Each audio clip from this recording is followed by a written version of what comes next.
오늘 함께 볼 성경 말씀은요. 신약 성경 에베소서 말씀입니다. 신약 성경 에베소서 4장 17절 3절 말씀 한번 보도록 하겠습니다. 같이 한 목소리로 읽도록 하겠습니다. 시작. 그러므로 내가 이것을 말하며 주 안에서 증언하노니 이제부터 너희는 이방인이 그 마음에 허망한 것을 행한 같이 행하지 말라. 아멘.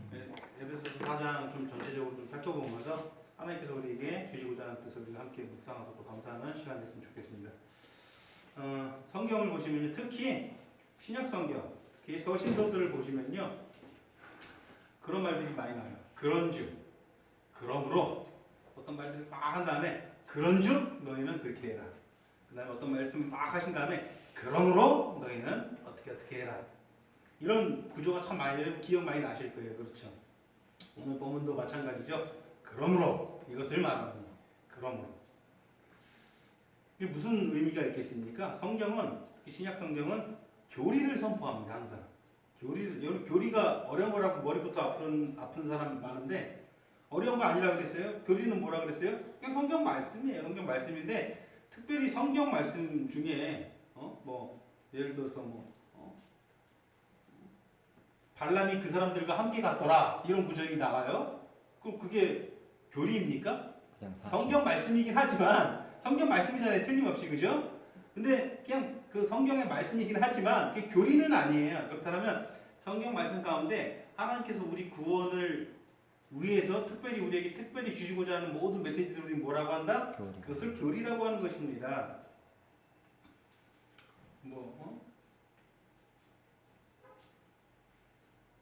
어그러진 길로 가는 모습들, 죄악된 길로 가는 모습들, 정말 끔찍한 일들이 일어나는 것들 성경에는 다 기록이 되어 있단 말이에요. 근데 그게 절대 교리가 될 수가 없죠. 그렇죠? 사울이 다윗을 쫓다가 굴 속에 들어가서 볼일을 보러 들어갔죠. 그런 기사들도 다 있어요. 우리가 사사기 보면서 우리가 드보라 이야기 들으면서 그 적장이 어떻게 죽습니까? 여기 관자놀이 말뚝 박혀 죽잖아요. 우리 그런 이야기를 지난주에 들었어요. 그렇죠? 말뚝 박혀 죽는 그것 교리입니까? 교리가 아니라는 거예요. 그럼 교리는 무엇이냐? 우리 구원을 향해서 우리에게 주시고자 하는 특별한 메시지, 그래서 교리라고 합니다. 자, 교리를 선포한다는 거예요. 신약성경 특히 서신서들은 교리를 선포한 뒤에 그 다음에 어떻게 합니까? 실천적인 생활로 연결을 시켜줍니다. 여러분, 교리를 듣고 배우고 그걸로 끝나버리면 그 말씀을 받아들이는 것이 아니죠. 교리를 들었으면 그 교리를 토대로 실천적인 생활이 나와야 되는 거예요. 그래서 성경은 항상 그것을 간청하는 거예요. 교리를 선포한 다음에 그런즉 너희는 어떻게 하라. 다시 말해서 밑도 끝도 없이 너희는 이렇게 행하라 라고 하는 게 한 번도 없어요. 너희가 이렇게 행하는 것이 옳은 것이다 그렇게 하는 게 하나도 없어요. 너희가 이렇게 행해야 되는 이유를 정확하게 말씀해 주시는 거예요. 즉 교리를 먼저 선포해 주신다라는 것이죠. 먼저는 교리죠. 그 다음에는 그 교리를 잊지 말고 기억을 해야 됩니다. 그 다음이 실천적인 적용입니다. 그 교리를 듣고 결코 우리가 잊어버리고 마음속에 잘 새기고 또 그것이 우리 생활 가운데 나와야 되는데 삶의 어떤 부분에서 나와야 되냐면 잘 기억하세요. 모든 부분, 세세한 모든 부분에서 다 나와야 돼요. 우리의 삶은 완전히 교리적이어야 돼요. 우리의 생각, 우리의 판단, 우리가 지향하는 모든 길들이 다 교리적이어야 된다는 거예요. 어떤 부분은 교리적인데 어떤 부분은 교리적이지 않습니다. 이거는 말도 안 되는 일이에요. 또 그럴 수도 없어요. 교리적이려면 다 교리적이어야 됩니다. 무슨 말인지 알겠죠? 물론 교리적으로 가고자 하는 가운데 삐끗하고 넘어지고 쓰러질 수도 있지만 그게 교리적이지 않다라고 우리가 판단하면 안 되는 거예요. 무슨 말인지 아시겠습니까?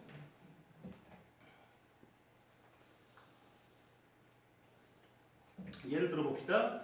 오늘 보면 22절, 24절을 보시면요. 큰 교리를 가르치고 있습니다. 22절 보면은 너희는 옛사람을 벗어버려야 된다. 그리고 24절에 보면은 너희는 그리고 새 사람을 입어야 된다. 이건 큰 교리예요. 옛사람을 벗어버린다는 것은 어떤 교리예요? 우리의 정과 욕심이 죽어야 된다는 거예요. 그렇죠? 도말되어야 된다는 거예요. 그럼 여기 엄청난 교리들이 다 나오는 거예요. 어떻게 도말됐어요? 우리가 잘 알듯이 그리스도의 십자가로. 그리스도의 십자가 도말돼가지고 우리 옛사람이 죽었다라는 거예요. 그래서 우리는 그걸로 끝난 게 아니라 새 사람을 입었다라는 거예요. 생명에 부활하신 우리 주 예수 그리스도의 생명이 우리 안에 흐르고 있고 그 피가 우리 안에 흐르고 있기 때문에 우리가 그리스도의 생명으로 새로운 생명을 얻었다라는 이거 엄청난 교리죠. 교리를 선포하고 있는 거예요. 그렇죠. 그런 다음에 25절에 뭐라고 나와요? 그런즉 거짓을 버리고 너희는 거짓을 버려야 된다라는 거예요. 왜? 너희는 죽었다라는 거예요. 너희 정과 욕심이 너희 이 땅에 있는 너희의 모든 죄된 욕망들이 죽었다라는 거예요. 그게 사실이라는 거예요. 그럼 너희는 어떻게 살아갈 수 있는 존재라는 거예요? 그리스도의 생명으로 새 생명을 입은 존재되는 거예요. 그렇기 때문에 당연히 너는 어떻게 해야 된다? 거짓된 것들을 버려야 된다라는 거예요. 이렇게 연결이 되는 것이죠. 내가 그리스도 안에서 죽고 내가 저 십자가에 그리스도와 함께 달려서 죽고 내가 그 십자가 지고 그리스도의 생명으로 살아가는 거 내가 그리스도를 찾는 삶을 살아가는 사람인데 어떻게 거짓된 삶을 살아가겠는가 생각하면은 거짓된 삶을 살아갈 수 있겠습니까? 거짓된 삶을 살아갈 수 있을지라도 그 삶을 사모할 수 있겠습니까? 싫어하겠죠. 거짓을 버리고자 하겠죠. 연결이 되는 거예요. 교리가 없으면 우리는 뭐가 안 되는 것이죠. 교리를 먼저 주시는 것이죠. 여러분들이 하나님 앞에서 선하고 의로운 행동들을 할 때에 그것이 교리에 기반하지 않은 행동들은 자기 의의뿐인 거예요. 사람은 선행이 무엇인지 알아요. 사람 기준에서 도덕이 무엇인지 알고 윤리가 무엇인지 알고 옳은 게 무엇인지 알아요. 지하철에서 지하철이 들어오는데 발빛 끝에서 떨어지는 사람을 대신해서 건지고 자기가 떨어져서 죽을 수도 있는 거예요. 지하철 그 철로에 떨어진 사람 구하고 죽은 한국 사람이 있죠. 일본에서 영웅이 됐죠. 옛날에 그런 일이 있었어요. 아주 선한 거예요. 의로운 거예요. 무슨 말인지 아시겠습니까? 그거 다 선행들이 나올 수 있다라는 거예요. 세상들은 그것을 찬양한다는 것이죠. 그럼 그런 행동한다고 우리가 하나님의 뜻에 합한 사람입니까? 네? 그 지하철에서 자기 목숨 버려서 남을 살린 사람이 하나님 앞에서 선행을 행한 것입니까? 잔인한 평가가 있겠으나 그 사람의 그 중심에 들어가보지 않는 이상 그게 선행인지 아닌지는 아무도 모른다라는 거예요. 그런데 이 세상은 그 사람에게 관심이 있어요? 그 사람에게 관심이 없어요. 그 사람의 행동에만 관심이 있는 거예요. 그 사람의 행동은 의로운 행동이었다라는 거예요. 이 사람이 무슨 의도로 그런 행동을 하는지 전혀 관심 없어요. 무슨 의도는 당연히 뻔한 거예요. 좋은 의도겠지. 아름다운 의도겠지. 그러니까 자기를 희생해서 사람을 살렸겠지. 그냥 이렇게 생각해버리는 거예요. 그 사람에 대해서는 관심은 없는 거죠. 그 행동에만 관심이 있는 거예요. 성경은 절대 그 행동에 관심이 있지 않아요. 그런데 교리를 교리는 너무 복잡하고 머리 아파요. 성경 말씀을 다 집어치워버리세요. 나는 하나님 앞에서 옳은 행동을 할 거고 선행을 할 거고 불쌍한 자들을 도와주고 살 거예요. 그럼 하나님께 당연히 기뻐하시죠. 당연히 하나님께서 싫어하실 리가 있겠습니까? 이렇게 버립니다. 맞습니까? 틀립니까? 틀린 거예요. 하나님께서 싫어하실 수도 있어요. 우리의 모든 행동의 근본은 어디서부터 나와야 된다? 교리로부터 나와야 된다는 거예요. 내 손가락 하나 선한 것을 할 때 그것이 생명의 교리로부터 나와야 진리의 말씀으로부터 나와야 된다는 것이에요. 그렇지 않으면 다 어떤 행동이다? 자기의 의예요. 자기의 의. 하나님 앞에서 자기의 선과 의를 주장할 수밖에 없게 되는 거예요. 교리에 기반하지 않은 선행들. 여러분 작은 선행을 해도 작은 의를 여러분 삶에 나타나도 철저히 말씀으로 비롯된 행동이기를 소원합니다.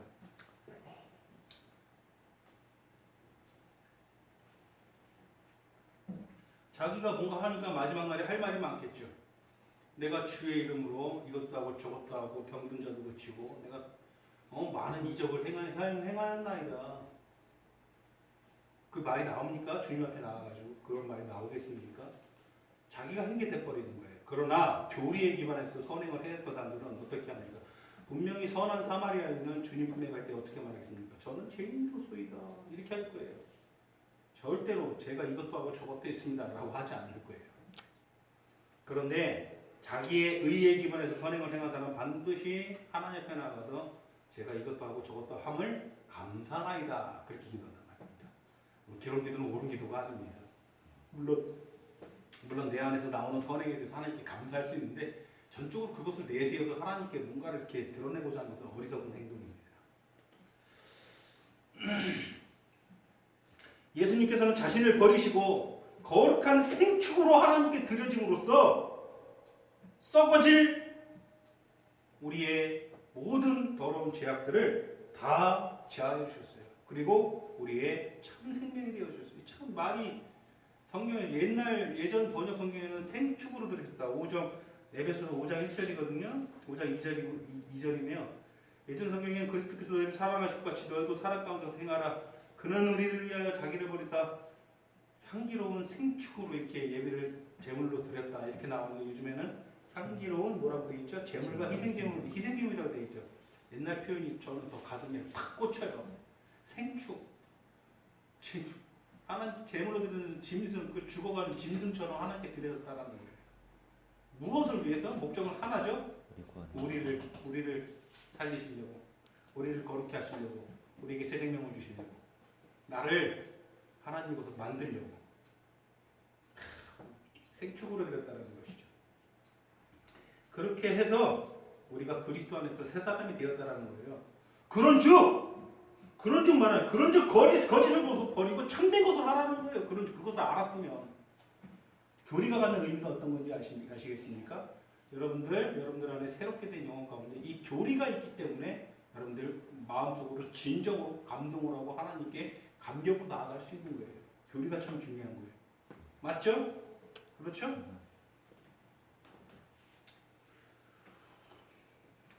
그렇기 때문에 서신서들을 보면 항상 교리를 가르치고 그 교리에 비추어서 실천 생활을 적용을 시킵니다.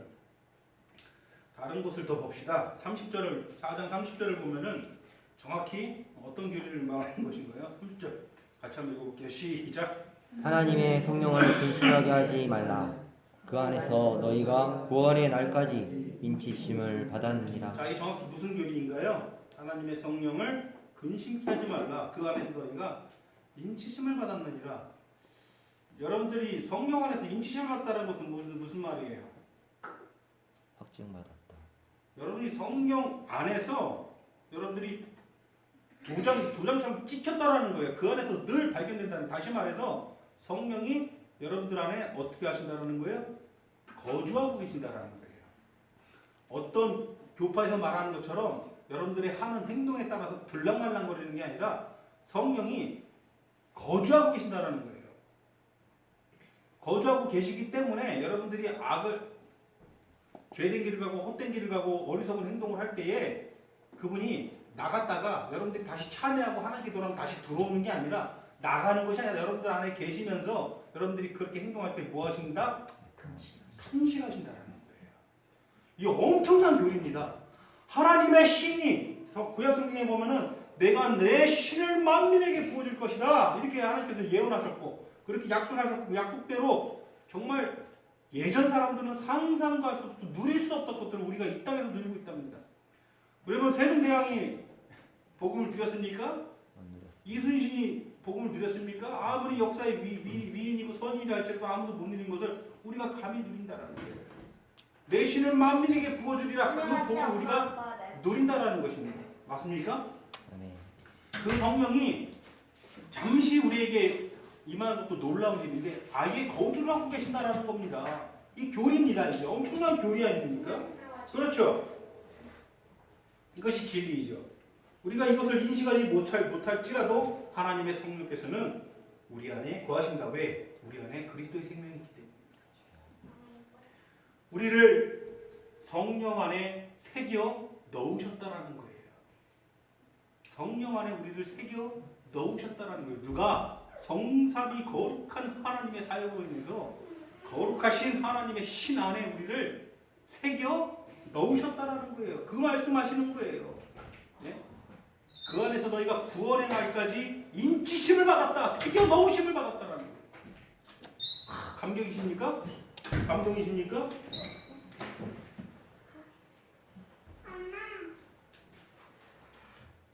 그렇기 때문에 이 교리를 토대로 31절, 32절이 나오는 거예요. 31절, 32절 같이 한번 읽어볼까요? 시작. 너희는 모든 악법과 노함과 분냄과 떠드는 것과 비방하는 것을 모든 악의와 함께 버리고 서로 친절하게 하며 불쌍히 여기며 서로 용서하기를 하나님이 그리스도 안에서 너희를 용서하신 것 같이 하라. 어찌하여 이래야 됩니까? 성령께서 우리 안에 거하신 그 성령께서 근심하시니까요. 예? 근심하는 게 내가 속이 상하니까 이렇게 행동해야 된다는 거예요.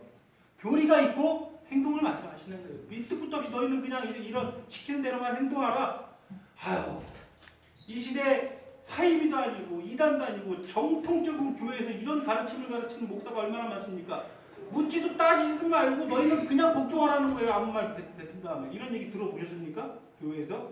이런 뉘앙스의 이야기들 많이 들어보셨을 거예요. 왜 자꾸 따지느냐 이거예요. 따지지 말고 그냥 순종하라는 거예요. 그렇게 말씀하지 않거든요. 너희가 그렇게 행동해야 될 정확한 원인과 이유를 말씀해 주시거든요. 그것을 교리라고 하는 거예요. 교리. 충분히 납득할 이유가 되는 거예요. 만세와 만대부터 감추어졌던 비밀인데 만세와 만세부터 하나님께서 희미하게 만백성에게 알려줬던 이 놀라운 하나님의 기적인데 이것이 너희 안에 성취돼서 하나님의 성령이 너희 안에 거한다는 거예요. 그러니 너희는 31절 32절에 나오는 악독과 누원과 분내가 떠드는 것과 비방하는 모든 악의를 버리고 서로 친절하게 하고 서로 긍휼히 여기며 서로 안아주고 그렇게 성령 안에서 지어져 나가야 된다는 거예요. 놀라운 말씀 아닙니까? 에베소서는 이런 기적적인 놀라운 말들로 가득합니다. 가득해.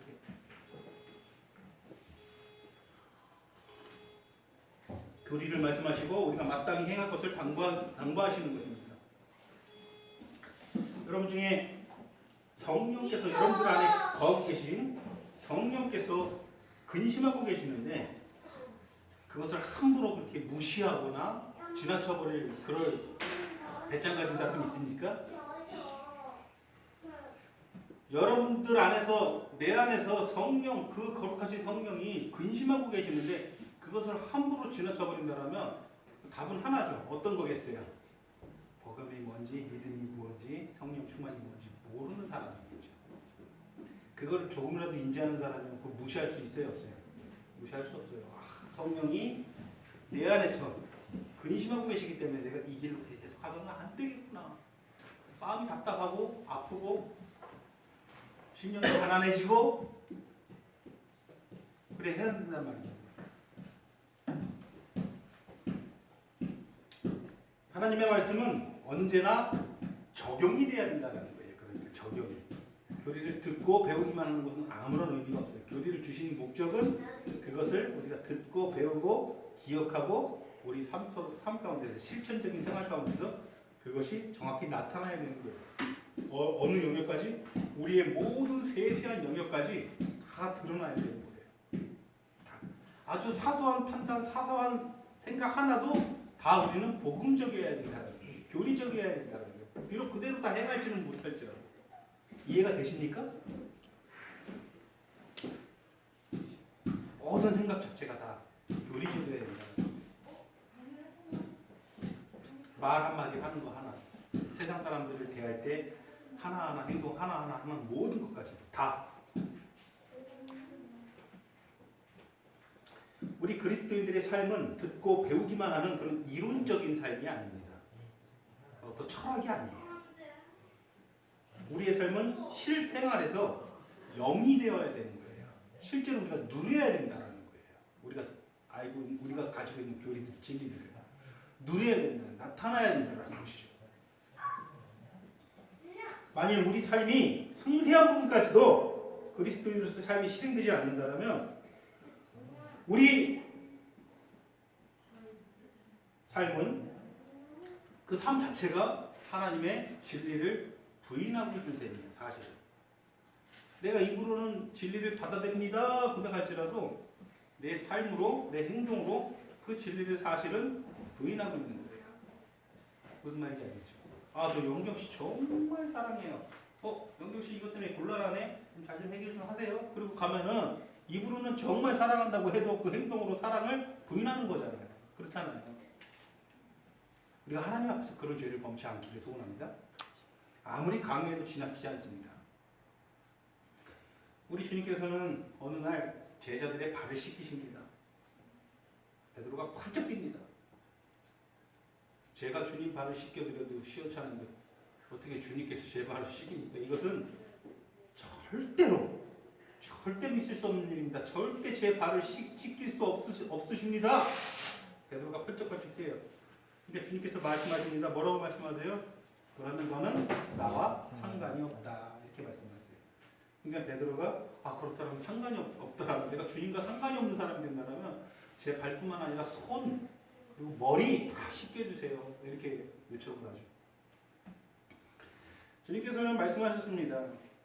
그 모든 것들을 다 보여주시고 너희가 보고 들은 것과 같이 너희도 서로 발을 씻겨야 된다. 너희도 서로 발을 씻겨줘야 된다. 그런 다음에 하신 말씀이 요한복음 13장 17절에 너희가 이것을 알고 행하면 복이 있으리라. 알고 행하면 복이 있으리라. 빌립보서 4장 9절에서도 우리 사도 바울은 말합니다. 너희는 내게 배우고 받고 듣고 본 바를 행하라. 그리하면 평강의 하나님이 너희와 함께 하시리라. 교리를 듣고 배우고 끝내는 게 절대 안 돼. 그거는 하나님의 진리를 부인하는 거예요. 듣고 배우고 알았으면 그것을 행해야 된다는 거예요. 그랬을 때 여기에 뭐가 와요? 하나님의 평강이 온다는 거예요. 그리하면 평강의 하나님이 너희와 함께 하십니다. 많은 그리스도인들이 하나님께서 주시는 평강을 누려야 분들이에요. 주님 주시는 참된 평화가 내 마음에 넘치네. 찬양 있잖아요. 평화를 누려야 못 누려요. 이게 문제예요. 이 평화를 못 누리니까 자꾸 엉뚱한 데 가지고 빌고 엉뚱한 데 의지하고 엉뚱한 거 욕심내고 살아가는 거예요. 엉뚱한 거 바라고. 최초에 성을 쌓은 사람이 누굽니까? 가인 아닙니까? 하나님의 동산으로 쫓겨나서 최초의 살인자라고 낙인 찍혀가지고 도망가서 내가 죽을까봐 겁나 죽겠다. 나를 위해서 내가 뭘 해야 되겠다? 성을 쌓아야 되겠다. 가인과 같이 성싸움을 돼 있는 거예요. 왜? 평화가 없으니까. 뭐라고 돼 있습니까? 뭐라고 돼 있어요? 너희는 내게서 듣고 본 바를 행하라. 그러면 평강의 하나님이 너희와 함께 하신다. 야고보서 1장 25절에 야고보는 말합니다. 온전한 율법을 들여다보고 있는 자는, 온전한 율법은 뭐죠? 복음 아닙니까? 온전한 율법을 들여다보고 있는 자는 듣고 잊어버리는 자가 아니며 실천하는 자니 이 사람은 그 행하는 일에 복을 받으리라. 하나님께 복 받기를 원하십니까? 그러면 교리를 들었으면, 그것을 배웠으면 기억하고 그대로 행하셔야 돼요. 여러분 삶 가운데서 나타나야 돼요. 여러분이 안다라는 것은 큰 책임이 있는 거예요. 그래서 야고보 사도는 너희가 많이 선생 되려고 하지 말라 그래요. 왜? 선생이 돼가지고 많은 것을 알고 많은 것을 가르친다면 그에 대한 큰 책임이 있기 때문이에요. 엄청난 책임이 따릅니다. 무언가를 안다라는 것은. 여러분은 그리스도 안에서 새로운 피조물이 되었다는 것을 알고 있습니까? 알고 있어요? 그러면 책임이 있는 거예요. 여러분들이 새로운 피조물 하나님께 택정을 받아서 자격 없는 여러분들이 놀라운 은혜로 구원의 삶을 살게 되었어요. 거룩하게 구별되어서 하나님의 백성으로 여러분들이 딱 낙인 찍혀가지고 구원의 날까지 하나님과 그리스도와 함께 동행할 수 있는 영광을 얻었고 또 보호함을 받을 영광을 얻었고 마지막 때 여러분들이 지금 상상도 할 수 없는 그러면 여러분이 하나님의 나라에 들어가게 될 그때는요. 그때는 이 좋은 것을 여러분들이 막상 이제 누리게 되면요. 왜 이런 것을 두고 내가 의심했을까? 내가 왜 이런 주님과 함께 누릴 이런 것들을 두고 내가 왜 그렇게 살았을까? 아마 그때부터 후회하게 될 수도 있어요. 그러니까 지금 상상도 할 수 없는 그것이 여러분들에게 예비되어 있는데 그런 영광을 받았는데 여러분들은 그거에 대한 감격이 없는 거예요. 수많은 사람들이 영원한 형벌을 받을 수밖에 없는 길로 가고 있는데 그 중에서 별것도 아닌 나를 택해 잡으셔가지고 이 구원의 영광을 주셨는데 난 별것도 아닌 걸로 여러분 그들과 같은 방식으로 살아가려고 하고 참. 여러분 알고 있다는 것은 책임이 있는 것입니다. 여러분 새로운 피조물이 되었습니다. 여러분 책임감을 가지시기 바랍니다. 무슨 책임감입니까? 첫째는 여러분들이 하나님의 교리 안에서 올바른 진리의 삶을 그 길을 가야 되고 또 여러분들이 청지기로서의 삶을 수행해야 되겠죠. 여러분 청지기입니다. 청지기는 뭐 하는 사람입니까? 알리는 사람. 전해야 돼요. 알려야 돼요.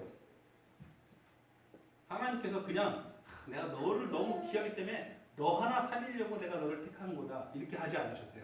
내가 너를 택하고 예배하신 것은 너의 생각과 너의 마음과 너의 입술을 통해서 내가 특정한 또 다른 사람들을 나에게로 이끌게 할 것이다. 다 사명은 누구에게나 맡긴 거예요.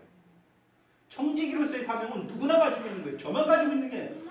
하나님 말씀 선포하는 목회자만 가지고 있는 게 아니에요. 여러분 다 가지고 있는 거예요.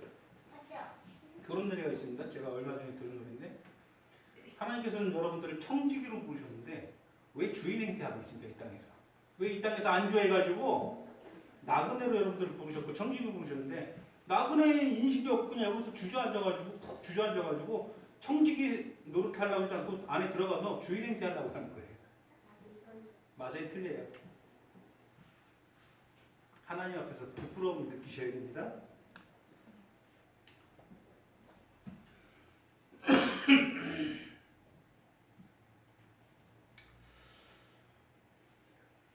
그리스도 안에서 새 생명, 새로운 생명으로 살아갈 것에 대한 책임이 여러분들에게 있습니다. 여러분들이 알고 받았기 때문입니다. 절대 책임을 등한히 여기서는 안 됩니다. 오늘 본문도 이것을 강조합니다. 12절 한번 볼까요? 4장 12절 같이 한번 읽어볼게요. 시작. 이는 성도를 온전하게 하여 봉사의 일을 하게 하며 그리스도의 몸을 세우려 하심이라. 하나님은 우리를 온전하게 하실 것입니다. 온전하게, 이게 하나님 목표예요. 그리고 13절, 15절을 보면은 심지어는 우리를 그리스도에게까지 자라게 한다고 되어 있어요.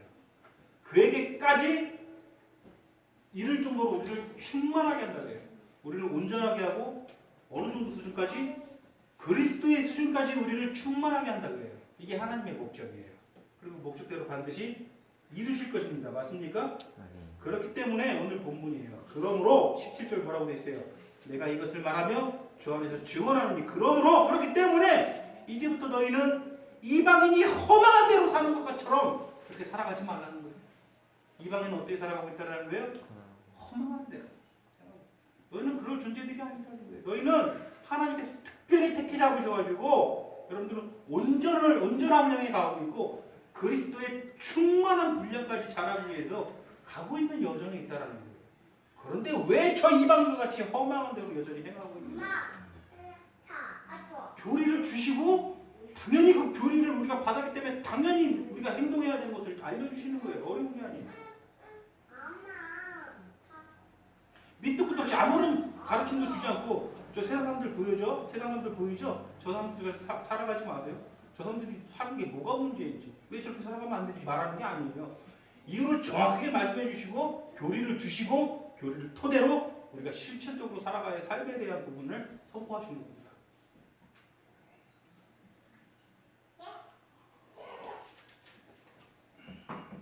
우리의 행실은 그렇기 때문에 언제나 우리가 믿고 있는 교리에서 나와야 되고 또 교리의 지시를 받고 통제를 받아야 되는 거예요. 교리의 지시를 받고 통제를 받아야 된다는 것은 내 마음대로 행동하고 그것이 선한 것이라고 하지 말라는 거예요. 교리의 통제를 받아야 된다는 거예요. 작은 선행 하나에도 그게 교리의 통제를 받아야 된다는 거예요. 그러므로 우리 그리스도인들의 삶은 우리가 이해하지 못하는 어떤 것을 일단 행하고 보라는 것이 절대 아니라는 사실을 분명히 알았어요. 우리가 이해하지 못하는 어떤 것을 행하는 게 아니라 분명하게 우리에게 납득이 될 만한 교리를 주시고 교리 안에서 행동해야 돼요.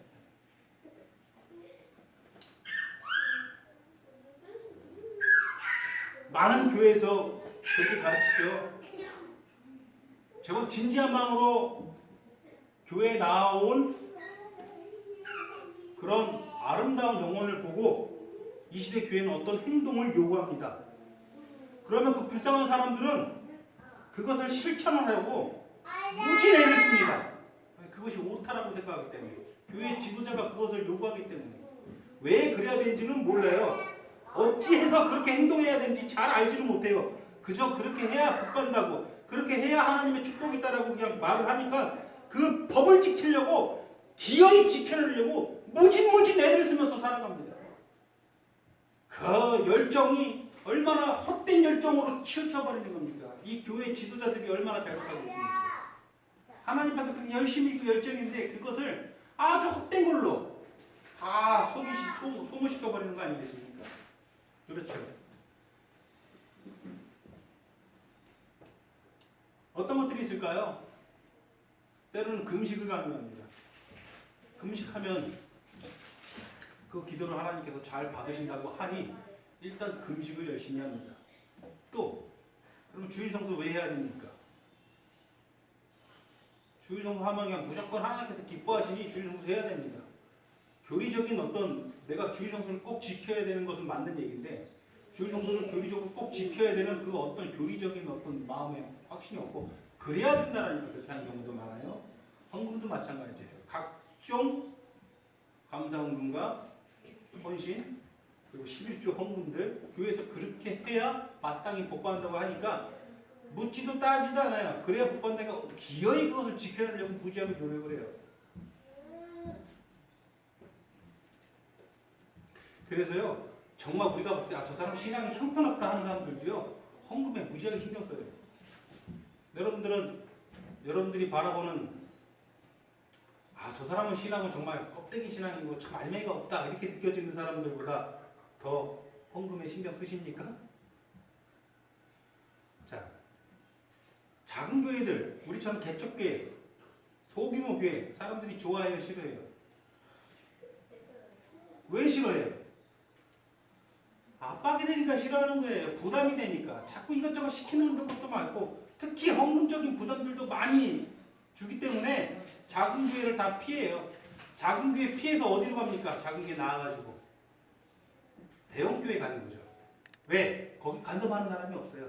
나 할 일만 하면은 내가 충분히 하나님께 평안을 얻고 기도도 열심히 하고 예배도 잘 드리고 내가 충분히 축복을 누리는 것만 같아요. 그래서 대형 교회 가요. 그래서 개척교회 10년 생존율이 극악입니다. 극악 3%가 안 돼요.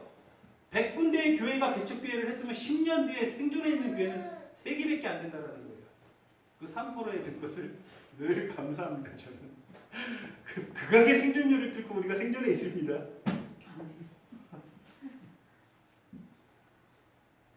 제가 드리고 싶은 말씀은요. 그들이 그렇게 해서 그렇게 자기 편리할 대로 해가지고 대형 교회 가도요. 11조헌금은 꼭 해요. 대부분 그래요. 감사헌금, 건축헌금 하자 그러면 그런 것들은 꼭꼭 해요. 자기 할 일 하고 나한테 간섭하지 말라는 거예요. 무슨 말인지 아시겠어요? 우리가 봤을 때 저 형편없다고 하는 사람들도 자기 수입의 10분의 1은 꼭꼭 교회에 갖다 바친다라는 거예요. 옳다라는 게 아니에요. 그게 옳은 게 아니에요. 더 옳고 더 바른 더 교리적인 신앙을 우리가 갖고 있다면 여러분들이 교회 재정, 하나님의 교회가 운영되는 우리 이 몸된 교회가 운영되는 데 있어서 더 많이 신경을 쓸 수도 있어야 된다는 거예요. 왜? 여러분들이 형편없다고 여기는 사람들보다 헌금에 더 신경을 안 쓰는 경향이 좀 있거든요. 제가 봤을 때는.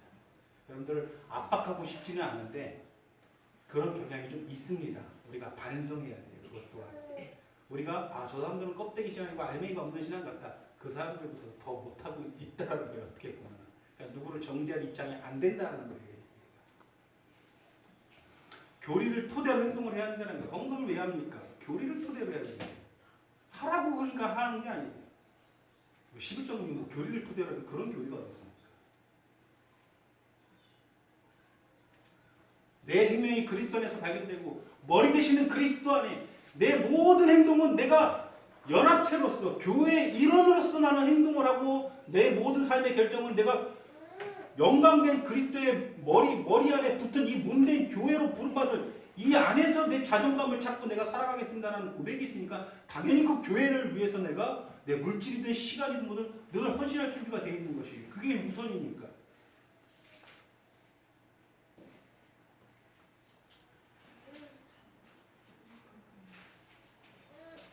2장 21절 22절 같이 한번 읽어볼까요?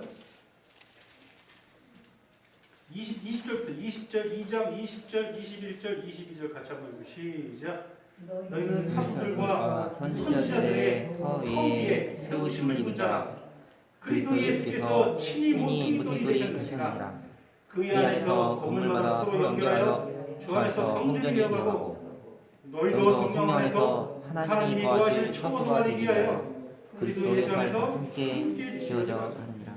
이게 우리의 존재 자체를 여기에서 발견이 돼야 돼요. 우리의 모든 행위가 여기 안에서부터 비롯돼야 돼요. 여러분들 그러고 있습니까? 아니잖아요. 여러분들이 가정이 우선이고 내 개인적인 삶이 우선이잖아요.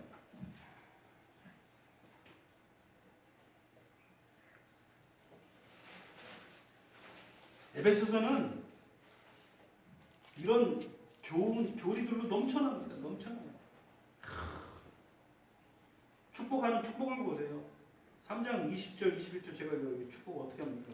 우리 가운데서 역사하시는 능력대로 우리가 구하거나 생각하는 모든 것에 더 넘치도록 능히 하시기 이게 교회 안에서와 그리스도 예수 안에서 영광이 대대로 영원문광대로 원하노라. 이 엄청난 축복과 이 하나님께 영광을 돌려드리는 구절에 교회 안에서와 그리스도 안에서라고 얘기하고 있잖아요.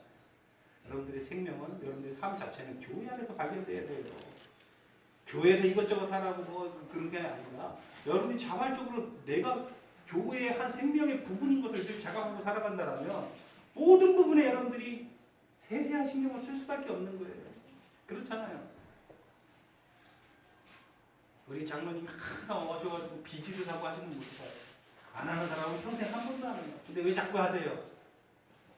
제일 연세도 많으신 분이 젊은 사람들은 아무도 안 하는데 왜 자꾸 하시는 거예요? 하고 싶은 거예요. 이렇게 하다 보면 언젠간 지들이 따라하겠지. 괘씸한 것들을 그 생각을 혹시 하십니까? 그러지 않으실 거라고 저는 믿습니다. 그게 즐거우시다 그렇게 하는 거예요. 왜 우리 어머니들은 항상 그렇게 밥을 하시고 반찬을 준비하시고 이 괘씸한 것들 지그들은 하지도 않고 맨날 이 노인네들만 시키고 혹시 그런 건 그러십니까? 즐거우신데 교리가 있고 교리를 토대로 옆에 행동을 하는 거예요. 여러분들 무엇으로 부름받았습니까? 교회로 부름받았습니다. 교회를 절대로 등한히 여기서는 안 돼요. 교회 집회에 등을 돌리고 교회 그 회중에 들기를 꺼려하는 사람은 절대 제대로 된 도움을 가지고 있지 못한 사람이에요. 그 안에는 절대 성령이 없는 사람이에요. 그거는 정확한 증거가 됩니다.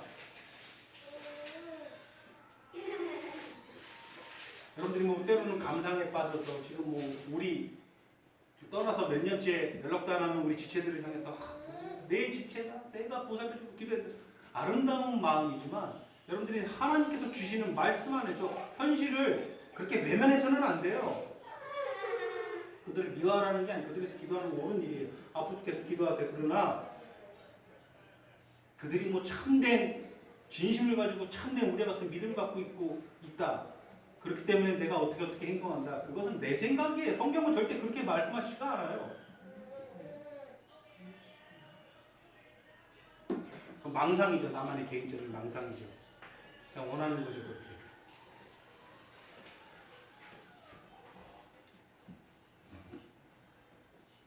그들 위해서 그게 똑바로 기도해야 되겠죠. 그들이 이곳에 빨리 돌아오게 해주세요. 이곳에 떠난 우리 제 집사님들이 있는데 빨리 돌아와서 우리 함께 하나님께 예배해 주세요. 이런 기도가 어디 있습니까? 하나님께서 분명히 교리를 통해서 지금 현재 상태를 우리가 알고 있어요. 뭐라고 해야 되겠습니까, 여러분? 그들이 참으로 예수를 믿게 해주세요. 그렇게 기도하십시오. 그게 그들을 위한 기도입니다. 예수를 믿는 사람은 교회를 절대로 등한히 여길 수가 없어요. 어떠한 일이 있더라도 우리가 어떻게 개척했습니까? 어린 나이에 온갖 손가락질을 1년 이상 거의 2년 가까이 시간 동안 손가락질 받고 여기저기서 계속 욕을 먹고 그래도 어떻게든 하다가 버티다가 왔어요. 교회를 함부로 여기서는 안 돼요. 이 교회가 내 생명이라는 생각을 늘 가지고 있어야 돼요. 그 생명이 잃어버렸다고 확신이 들었을 때는 물론 교회를 우리가 올바른 신앙으로 나아가기 위해서 우리가 올바른 선택을 해야 되겠지만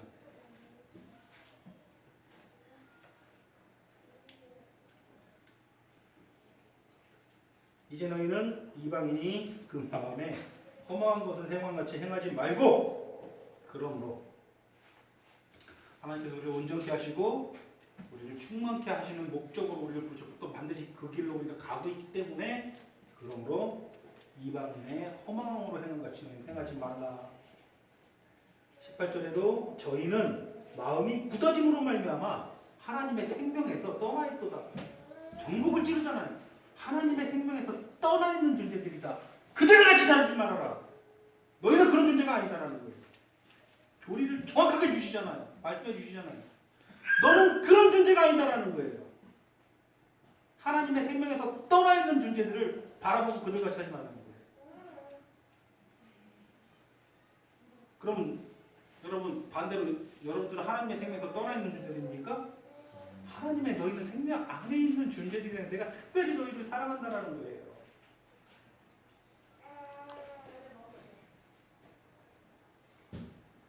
항상 교리를 토대로 실천할 것을 말씀하십니다. 우리의 행실은 언제나 믿고 있는 교리에서 나온다는 것을 늘 기억하시기 바랍니다.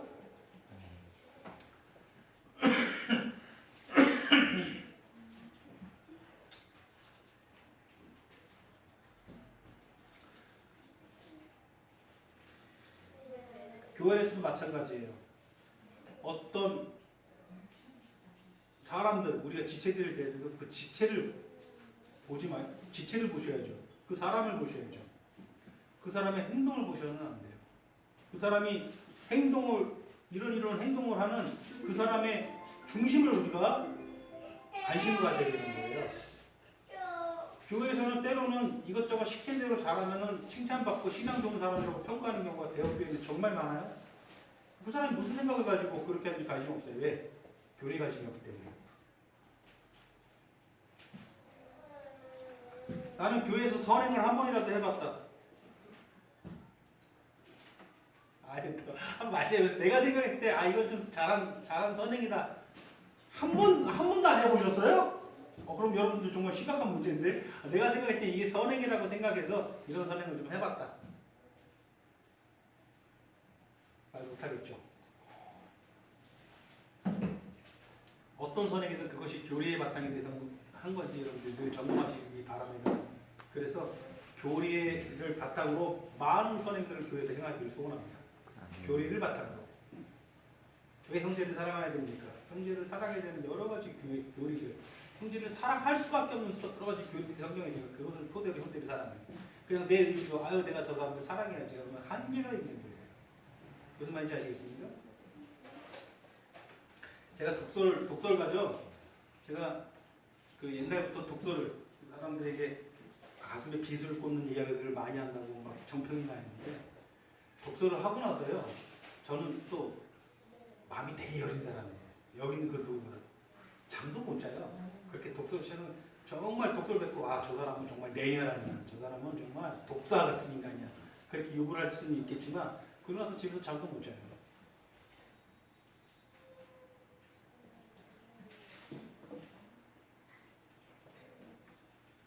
다시 한번 예를 들어봅시다. 빌립보서 우리가 잘 아는 구절인데 빌립보서 4장 찾아볼까요? 빌립보서 4장 6절 7절 같이 한번 읽어볼게요. 너무 제가 좋아하는 구절입니다. 4장 6절 시작. 아무것도 염려하지 말고 다만 모든 일에 기도와 간구로 너희 구할 것을 감사함으로 하나님께 아뢰라. 그리하면 모든 지각에 뛰어난 하나님의 평강이 그리스도 예수 안에서 너희 마음과 생각을 지키시리라. 여러분들이 각자 필요한 것이 있을 거예요. 돈이 필요할 수도 있고 여러 가지 여러분들이 일을 하는 데 있어서 여러 가지 도움이 될 만한 여러 가지들이 필요한 것들이 요청될 만한 것들이 있을 거예요. 건강이 필요한 사람들도 있고 하나님께 요청하는 사항은 다 틀리지만 분명히 요청하는 사항들이 있을 거예요. 여러분들이 하나님께 온전하게 나아갔을 때 여러분들이 요청하는 것을 요청하는 것들이 이루어지는 것이 더 귀한 것인가요? 아니면 여러분들의 영혼, 곧 여러분들의 마음과 생각을 하나님께서 단단하게 붙들어 주시는 게 더 귀한 것인가요? 자, 100만 원이 필요해서 하나님께 100만 원 좀 달라고 기도했어요. 100만 원이 쥐어지는 게 100만 원이 손에 들어오는 것이 더 귀한가요? 아니면 그 기도를 할 때 백명 씨의 영혼과 마음과 생각을 하나님께서 단단하게 붙잡아 주시고 안아 주시는 그 여러분들이 성령 충만을 느끼는 것이 더 귀한 것인가요? 어떤 게 더 귀해요? 어떤 게 더 귀해요? 두 번째. 두 번째 게 더 귀한 거예요? 여러분들이 죽을 병에 걸렸어요. 여러분들이 하나님께 기도해요. 죽을 병 낫게 해주시는 게 더 귀한 건가요? 여러분들 마음을 단단하게 이렇게 지켜주, 마음과 생각을 지켜주시는 게 더 중요한가요? 어떤 게 더 귀한가요? 두 번째가 더 귀한 거예요. 그게 교리적인 행동이에요. 여러분들 두 번째가 더 귀하게 살아가시겠습니까? 그게 교리대로 행동하는 사람인 거예요. 자기가 요청하는 거를 받는 것만 더 귀하다고 생각하고 거기에 집착하는 사람은요, 교리대로 행동하는 사람이 아니에요. 자기 행동으로 하나님의 진리를 부인하는 사람인 거예요. 믿으십니까? 진리대로 행동하시기를 제발 소원합니다. 이것이 교리입니다. 육신의 필요보다 영혼의 필요와 영혼의 안전을 우선으로 강구하는 삶의 태도를 갖는 것, 이것이 교리적인 태도를 갖는 것입니다. 그러므로 우리가 그리스도인의 삶을 영위하는 데 있어서 실패하는 것은 전적으로 말씀으로부터 오는 진리, 곧 교리를 이해하지 못함으로 인해서 온 결과예요. 그래서 깨닫지 못함으로 인해서 교리를 이해하고 깨닫기를 소원합니다. 그렇게 기도하시길 소원합니다. 여러분들이 행여 여전히 세상에서 방황하며 미혹을 받고 있는 삶을 살고 있다면 우리 안에 성령이 내주하심을 인식하지 못하기 때문이죠. 고로 의와 진리와 거룩함으로 지으심 받은 새 사람이 되었음을 인식하지 못하기 때문입니다. 틀림없습니다. 전혀 인식하지 못하기 때문에 여전히 세상 욕망에서 방황하고 있는 거예요.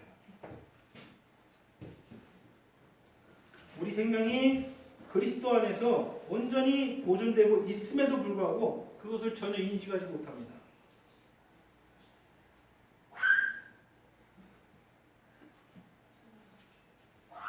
여러분은 이 땅에서 외인이죠?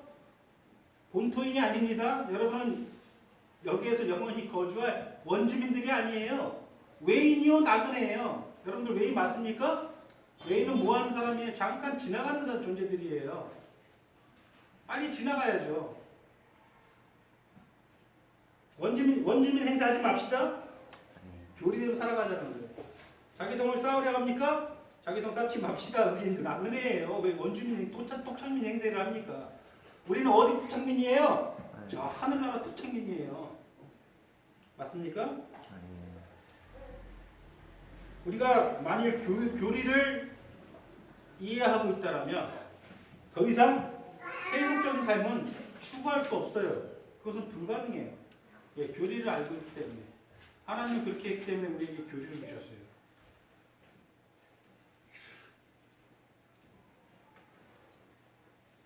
너희가 그리스도 안에 거하라? 교리예요. 그리스도 안에서만 우리가 참된 인간으로서 참된 생명을 향해서 참된 의를 향해서 살 수 있다는 걸 우리가 교리로 알고 있어요. 그래서 우리 마음 가운데 그랬으면 좋겠다는 생각을 해요. 아, 그러는 거 너무 싫다 그러는 사람 혹시 손 들어보세요. 나가세요. 그 사람들은 절대 교리를 이해하고 있지 못하고 받아들이기 싫어하는 사람은 있을 필요가 없는 거예요. 그런데 그렇게 못 살지라도 정말 그러기를 원합니다.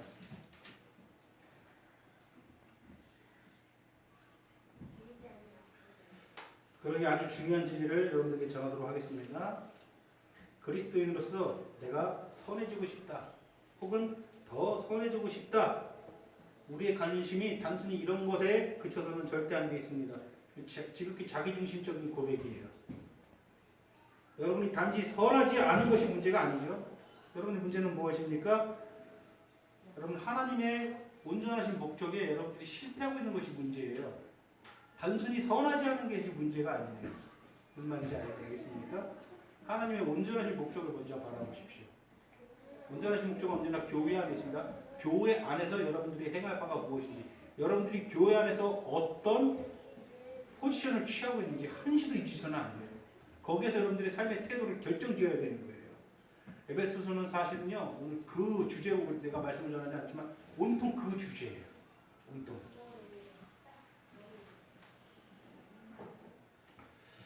그리스도의 몸의 지체로서 여러분 스스로를 깨닫기를 바랍니다. 뭐라고요? 그리스도의 몸의 지체로서. 여기 그리스도의 몸입니다. 몸의 지체로서 스스로를 깨닫기 바랍니다. 거기서 여러분들이 깨닫고 행동을 하시길 소원합니다.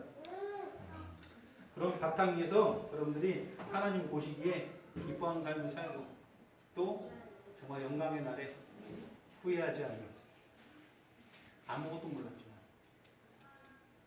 내가 상상도 못했지만 그래도 내가 그것을 알려고 발버둥치는 게 아니라 내가 하늘나라가 어떤 것인지 잘 몰랐지만 천국이 어떤 것이고 지옥이 어떤 것인지 잘 모르고 내가 이 세상에서 아둥바둥 살아왔지만 그것을 알려고 노력하기보다는 그것을 약속해 주신 주님을 늘 믿고 의지하면서 지금까지 왔습니다. 그런데 지금 와서 보니 참으로 우리 주님 감사합니다. 제가 잘은 몰랐지만 주님만 보고 여기까지 오게 하신 거 감사합니다. 이렇게 고백했으면 좋겠어요.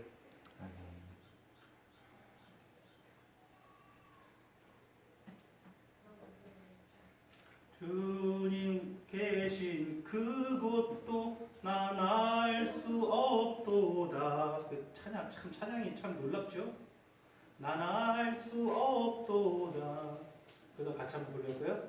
내가 믿고 또 의지하는 내 모든 형편 아시는 주님 늘 보호해 주실 것을 나는 확실히 아네. 정말 영광스러움을 나를 위해서 얘기하셨지만 나는 그것도 사실 잘 모르잖아요.